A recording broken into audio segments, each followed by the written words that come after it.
Fazer contato com o ex-ministro da Justiça, Eugênio Aragão. Bom dia, Eugênio. Bom dia.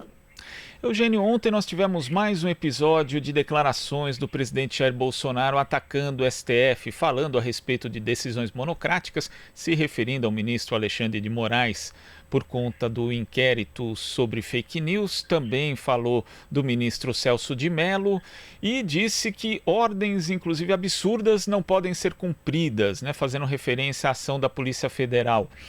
Como que você vê mais esse ataque de Bolsonaro ao Supremo Tribunal Federal, ao Poder Judiciário de uma forma geral, Eugênio? Olha, se isso fosse apenas uma cortina de fumaça para esconder a sua incompetência na gestão da crise sanitária, a gente simplesmente não dava bola, né? Porque a gente sabe que Bolsonaro costuma usar desse tipo de situação escandalosa para esconder outros tipos de problema que ele tem.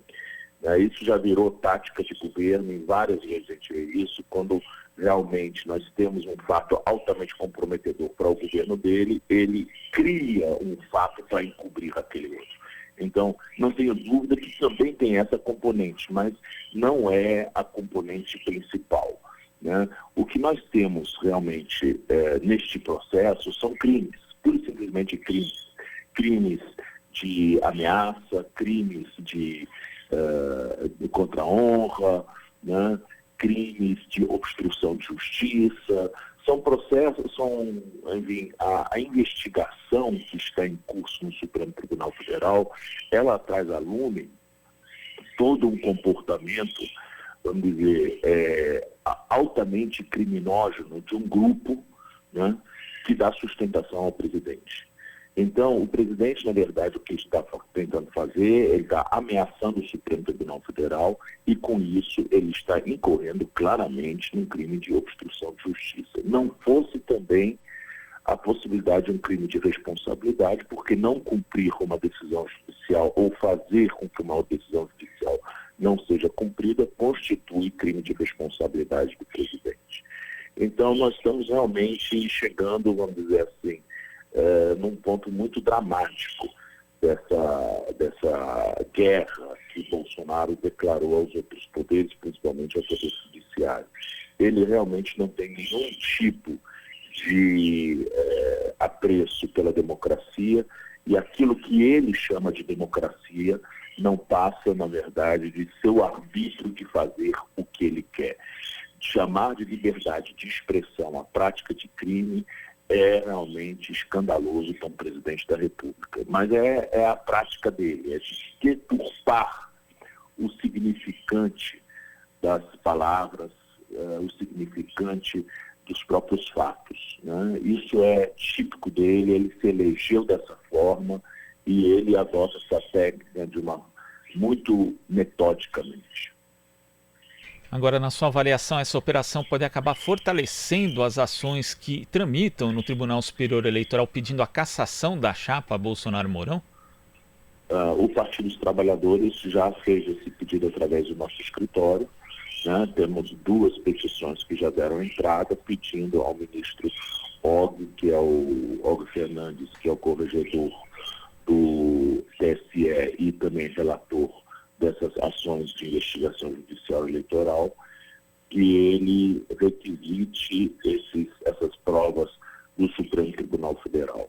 E acredito que haverá todo o interesse do Tribunal Superior Eleitoral em fazer essa ponte. Primeiro que nós já tivemos um precedente disso, naquela ação de investigação judicial contra a chapa da presidenta Dilma, quando o TSE conseguiu acesso a dados da Lava Jato. Agora, com muito mais razão, ele deve ter acesso a esses dados, porque a Lava Jato nada tinha a ver com as alegações constantes na época da ação de investigação judicial eleitoral. Simplesmente aquilo foi uma inovação da causa de pedir. Mas nesse caso aqui, não. As investigações sobre fake news dizem respeito diretamente aos fatos alegados nas AIGs em curso. E, além disso, o relator do inquérito no Supremo Tribunal Federal, o ministro Alexandre de Moraes, ele pediu os dados sobre essas fake news que retrocedam a junho de 2018, portanto, compreendendo também a campanha eleitoral, o que diz respeito diretamente às ações em curso do Tribunal Superior Eleitoral. E como é que você vê, Eugênio, o posicionamento do Procurador-Geral da República, Augusto Aras, né, que pediu a suspensão do inquérito que investiga justamente esse esquema de fake news, e logo no dia seguinte a gente tem o presidente da República falando que ele seria um dos candidatos, inclusive, para uma eventual vaga no Supremo Tribunal Federal. Como você analisa O essa presidente da situação? República foi muito matreiro, não disse que ele indicaria, disse que se houvesse uma terceira vaga, e provavelmente não haverá, né, essa vaga seria de Augusto Aras. Ou seja, ele disse para Augusto Aras e outra, olha, vai botando sua barbinha de molho, porque eu já tenho outros nomes para o Supremo Tribunal Federal. Mas ele disse isso de uma forma muito elegante, né? Então o recado também é para Augusto Aras, de certa forma. Não sei como interpretar isso, né? Porque Augusto Aras está simplesmente tendo todo esforço, todo denodo para atender os interesses do presidente da República. Às vezes ele até parece advogado da União e não procurador-geral da República, como, por exemplo, né, na manifestação que ele teve a respeito de vários processos em que a Advocacia Geral da União opinou num sentido e ele opinou em outro, né, em sentido muito mais próximo ao presidente da República.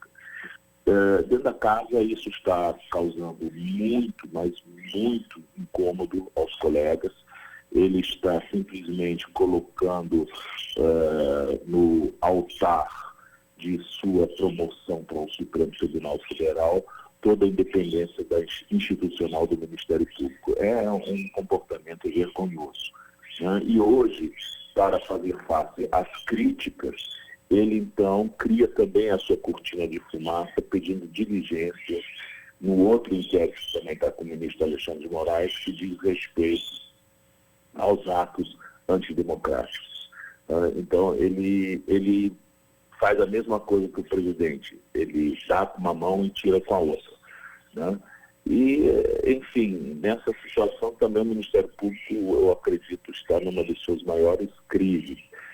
Acredito que essa crise ela já vem de longe, né? Ela começou com o corporativismo e o remédio anticorporativo que o Bolsonaro adotou, sem dúvida nenhuma, foi muito acima da dose recomendada, né? Porque claro que Bolsonaro não escolheria um procurador-geral da República altivo, independente e que realmente seguisse vamos dizer, o receituário constitucional para a gestão da instituição. Ele escolheu um procurador-geral da República para chamar de seu, né? E a Aras se prestou a esse papel. Eugênio, você falou a respeito do Procurador-Geral da República, que às vezes acaba agindo como advogado-geral da União, ou talvez até como advogado particular do presidente, mas nós tivemos aí o ministro da Justiça, também André Mendonça, com uma atitude bastante anômala, né, pedindo um habeas corpus para o ministro da Educação, Abraham Weintraub. Como é que você vê também essa atitude do ministro da Justiça, Eugênio?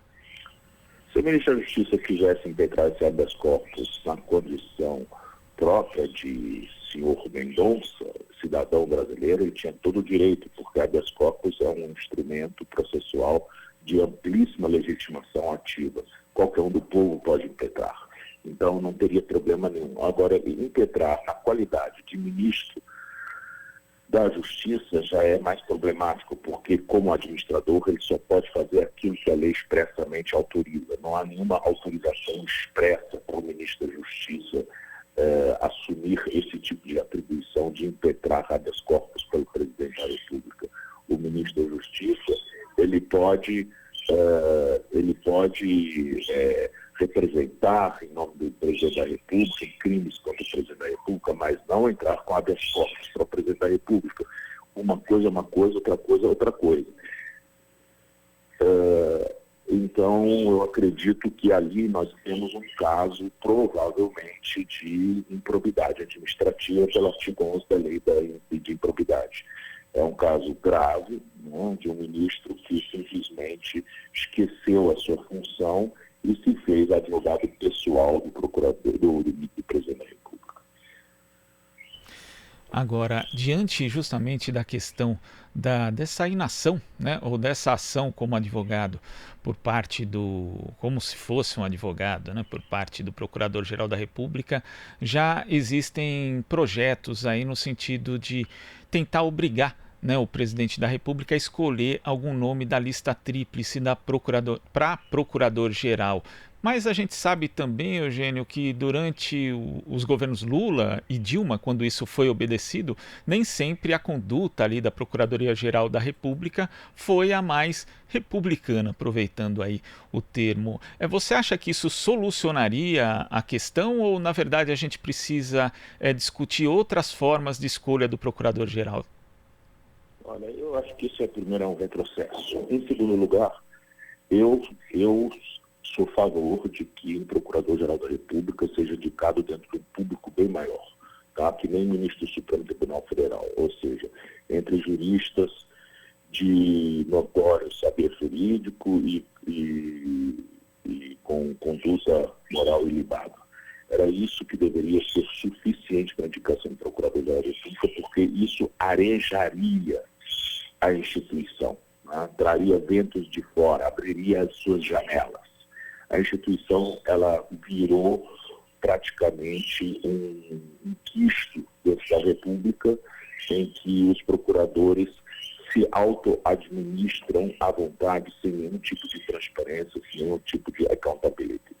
Então, eu acredito que voltar à lista tríplice é um enorme retrocesso. Agora, compete ao Senado Federal exercer o seu papel, né?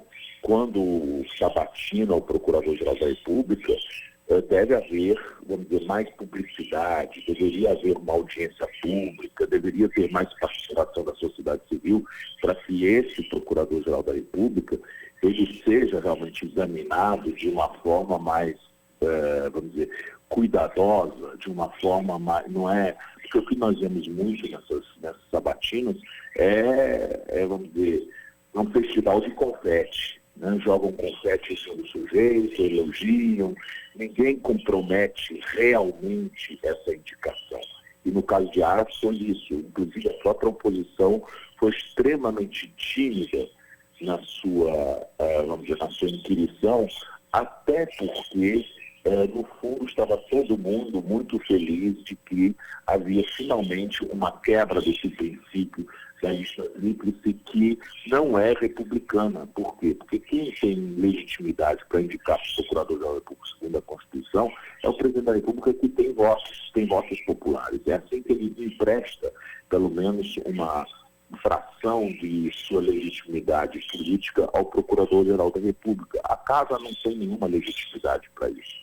E a Casa precisa aprender que, se o Presidente da República é ruim, o Procurador-Geral da República vai ser ruim também e começar a ter mais responsabilidade política, porque, afinal de contas, nós sabemos que Bolsonaro está aí como Presidente da República, em grande parte, por responsabilidade do comportamento absolutamente impróprio de muitos procuradores da República.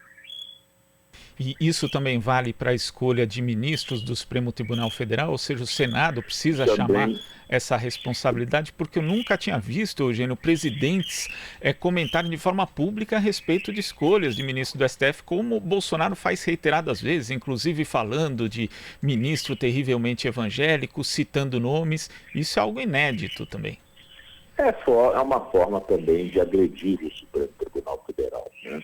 E quando ele diz que ele quer um ministro terrivelmente evangélico, ele está querendo dizer que ele quer um ministro realmente que tenha, vamos dizer, que cumpra todos aqueles requisitos de vestal da moralidade e faça uma limpa dentro do Supremo Tribunal Federal. Ele, ao dizer isso, ele está desqualificando os outros ministros. É a forma típica dele de agredir as instituições, né? Agora, eu acredito que Bolsonaro, do jeito que ele vai nessa briga com o Supremo Tribunal Federal, talvez ele nem chegue nem a indicar para o primeiro-ministro do Supremo. Você acha que ele não chega nesse momento?